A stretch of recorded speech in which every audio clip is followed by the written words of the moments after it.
In today's video, I'll show you how to use the channel rack in FL Studio to build your beats and manage your sounds efficiently. What you see right now is just a demo loop I threw together to explain the different aspects of the channel rack, and I'm going to play it now.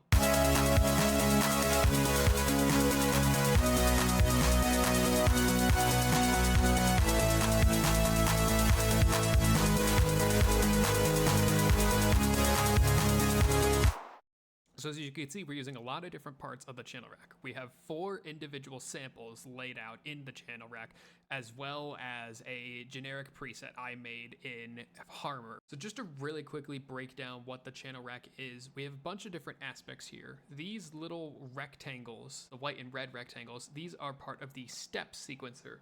These are individual steps in a beat. A step is 1/4 of an entire beat. Each of these lit up rectangles are playing an individual percussion sound. So this up here is playing a closed hi-hat sample every 16th note. This right here is playing a snare sound every other third beat. This right here is playing a clap on every quarter note. And then these green rectangles are part of the piano roll, which I will get into in just a second. Each sample I have right here has different controls and parameters that you can adjust. So there's length parameters, sample start parameters, fade ins, fade outs, crossfades if you're dealing with the sample you want to loop, trim knob to trim off any excess silence, various other parameters that I can go into in later detail. But at its core, the sampler channel has all of these parameters built into it to help you sculpt the sound in the way that you would like. Each channel also has a mute and a solo button. By default, these green lights mean that that given channel is turned on. Clicking the light means that channel will go off and will no longer be played. So if I play the clip one more time, everything is enabled, everything is playing when it's supposed to. If I, for example, were to mute the synth, it turns off the synth. Likewise, a cool keyboard shortcut I would suggest you remember is if you hold Control on PC, on Control and click the mute solo button, it will mute everything else and solo the selected channel.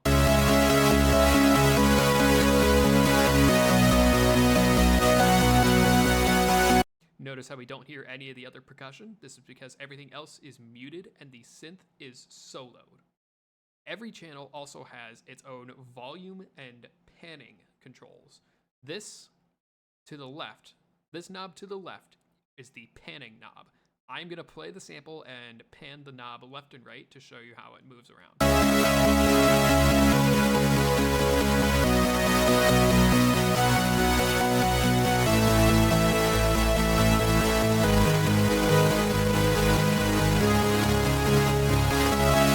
Did you hear how the sound moved from the left to the right? This is because of the panning knob. To the right of the panning knob, we have the volume knob. This is pretty self-explanatory. It just dictates how loud that given channel is going to be. So I'm going to play the chords again, but this time change the volume.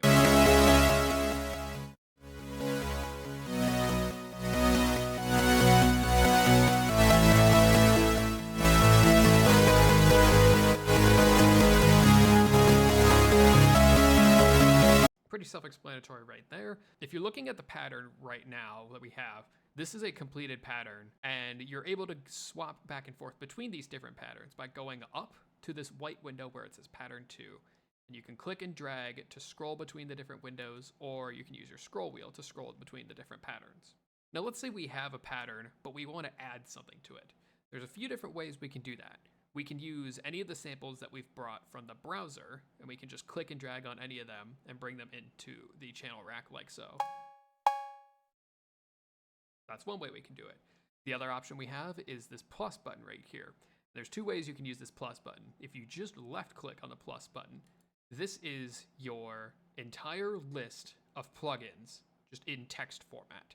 That's one way to access it. Another way you can access your plugins is if you right click on the plus. This will show you all of your plugins in a more visual display as windows. This is what I like to do, because if I know what an FL Studio synth looks like, but if I, let's say, forget what the name is, I can just click on it. Like, oh, okay, I know what this is. This is the drum plugin. This is bass drum. I remember using this. And then you can just either click and drag it in, or you right click, go back to the plugin menu, you can double click, and that will also add it to the project. Likewise, let's say you have 2 plugins, but you want to get rid of one of them. That's very simple. All you have to do is right click, scroll down here to delete, and you can click delete. This pop-up will show up, just reminding you can delete it. You can also click this so it won't warn you in the future. Or what you can do is you can right click on the given plugin and hit D for delete, and that will also delete the plugin. Now that we're on a fresh pattern, let's actually look at the step sequencer before anything's been done to it. You have all these empty rectangles on a fresh pattern, and you can fill them by a few different means. You can simply click on the rectangle.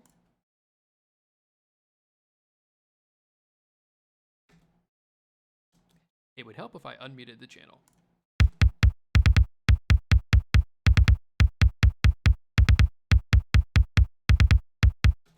That is one method by which you can fill them.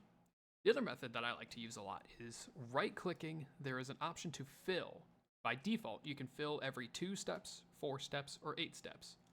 2 steps, 4 steps, and 8 steps. Another thing you can do if you have more of a specific idea in mind is if you can go to the advanced fill. This is what I used to fill the snare channel on that previous pattern. I opted to fill it every 16 notes, but start it on every 8th step. By default, patterns in FL Studio are 16 steps long. You can change that in this window up here where it says 16. Let's have a basic beat written down so you can see what it looks like.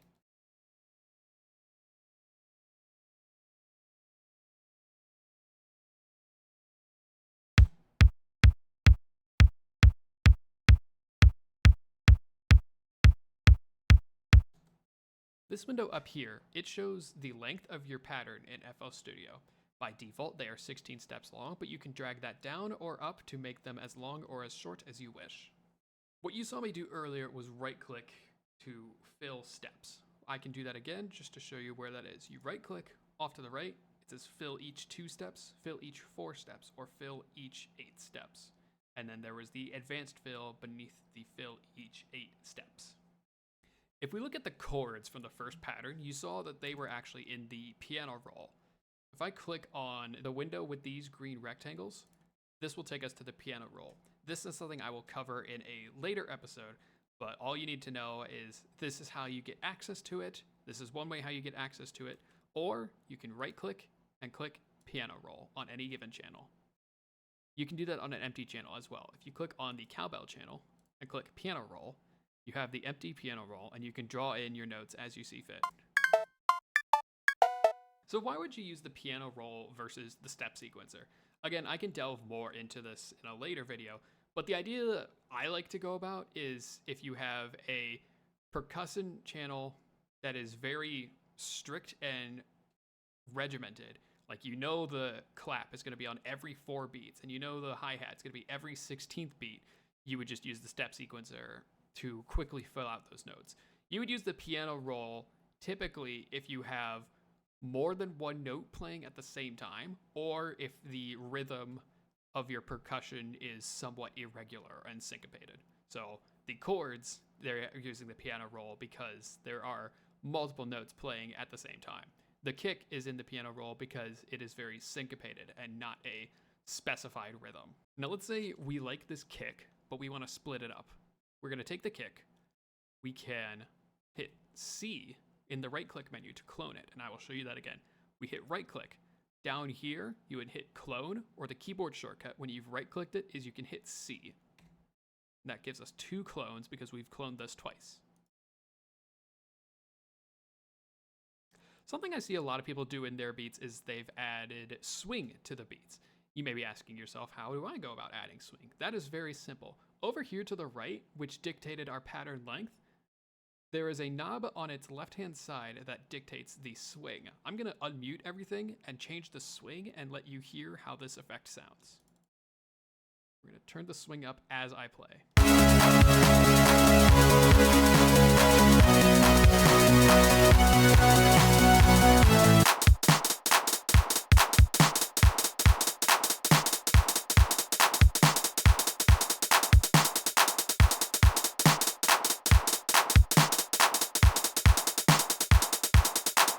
that effect was most prevalent in the closed hi-hats. Did you hear how when I turned up the knob, they were shuffling more? They weren't da-da-da-da-da-da-da-da-da-da-da-da. It was more offbeat and rhythmic. It was more da-da-da-da-da-da-da-da-da-da-da-da. You can affect that by the swing knob up here onto the right. So to recap, the channel rack is the starting point for your beats. Use the step sequencer for quick drum patterns and the piano roll for melodies or irregular drum patterns.